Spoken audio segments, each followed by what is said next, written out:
তো দেখো বন্ধুরা, এই যে আমি যে কাঞ্চন ফুলের চারাগুলো বসিয়েছিলাম টবের মধ্যে, ওগুলো একটু একটু করে বড় হচ্ছে আর কি।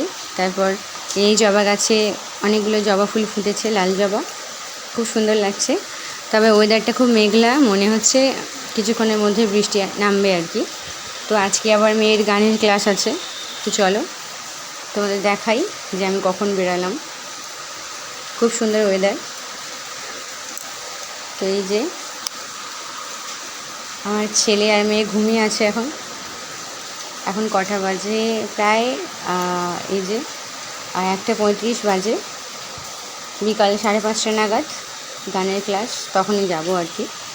তো ছেলে মেয়েগুলোকে বললাম একটু রেস্ট করে নে ততক্ষণ, তারপর বিকালে আবার বেরোতে হবে। তো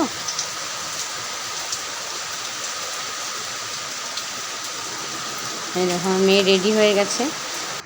এই রোমান, কি করছিস? গানে যাবি তো? চল, দিদি রেডি হয়ে গেল।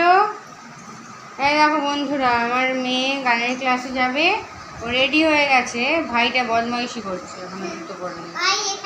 চলো তোমাদেরকে দেখাই। আমরা বেরোচ্ছি।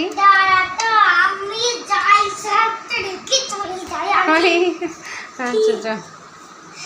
তো তারপর দেখো দিদি আর ভাই গানের ক্লাসে যাওয়ার জন্য বেরিয়ে পড়েছে।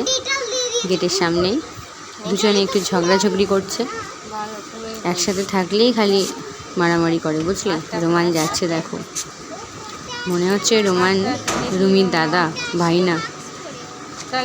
বাবা, কেমন আভাব দেখো রোমানের। মুচকে হলে কি হবে, ভাবগুলো অনেক বড় বড়। তো আকাশটা একটু মেঘলা ছিল হালকা, জানি না বৃষ্টি কখন হবে। বর্ষাকালের আকাশ, কিন্তু বৃষ্টি নেই। তো যাই হোক, তারপর চলে গিয়েছিলাম স্যারের ওখানে, কিন্তু স্যার আসেননি, চেম্বারটা বন্ধ ছিল। অনেকে এসে গেছিলো, তারা ওয়েট করছিল। তো এখানে রোমান আর রুমি কী করবে, একটু খেলাধুলা করে নিল কাদামাটির মধ্যে। আমি একটু ভিডিও করে নিলাম। যাই হোক, তারপর তবলা স্যার এলেন, উনি দরজা খুললেন, সবটা রেডি করে দিলেন, ফ্যানটা চালিয়ে দিলেন, লাইটটা অন করে দিলেন। তারপরে আমাদেরকে বললেন যে তোমরা ভিতরে বসো। আমরা বসলাম।